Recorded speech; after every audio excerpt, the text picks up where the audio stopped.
નમસ્કાર મિત્રો, આજે અમે રાજપરા ખોડિયાર તળાવની મુલાકાતે આવ્યા છીએ. તમને એક વિચારવા જેવી વાત કરું છું.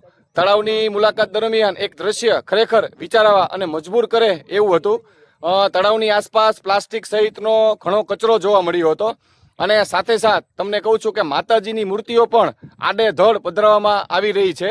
આપણે શ્રદ્ધાથી માતાજીની મૂર્તિ ઘરે લાવીએ છીએ, પૂજા અર્ચના કરીએ છીએ, પરંતુ પછી એ જ મૂર્તિને તળાવમાં આપણે ફેંકી દઈએ છીએ. તો શું આ ખરેખર યોગ્ય છે? મિત્રો, શ્રદ્ધા સાથે સ્વચ્છતા અને પર્યાવરણની જવાબદારી આપણી બધાની છે. માતાજીનું વિસર્જન કરીએ, પરંતુ યોગ્ય અને નિર્ધારિત સ્થળે કરીએ. અને આ સ્થળ જે છે એ શ્રદ્ધાનું સ્થળ છે. ત્યાં શ્રદ્ધા આપણે જાળવીએ, તળાવે બચાવીએ, આપણું પર્યાવરણ પણ સ્વચ્છ રાખીએ. અને મિત્રો, તમે આ દ્રશ્ય જોઈ રહ્યા છો. જો માતાજીની મૂર્તિ આ રીતના આડે ધડ મૂકી અને લોકો વયા જાય છે. આ મૂર્તિ હવે કોણ નાશ કરશે? આ મૂર્તિની નાશ કરવાની કોની જવાબદારી? આ એક આપણે વિચારવા જેવી વાત છે. આપણે તો મૂર્તિ મૂકીને વયા ગયા છીએ, પણ સાથે સાથે આપણે તંત્રને પણ ધંધે લગાડીએ છીએ. પછી આપણે ઢોળીએ છીએ કે તંત્રની જવાબદારી, પણ ખરેખર આપણે જ જાગૃતિ ન હોઈએ તો તંત્રનો પણ કંઈ વાંક નથી.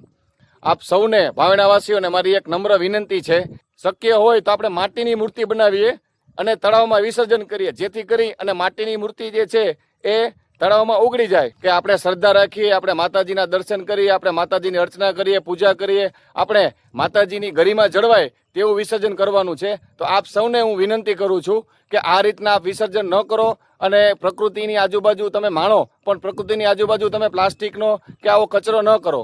તો આપ સૌને મારી એવી વિનંતી છે કે આપ કોઈ પણ લોકેશન માણવા જાઓ ત્યાં કચરો ન કરો અને આ રીતના આડેધડ મૂર્તિઓનું વિસર્જન ન કરો. આભાર.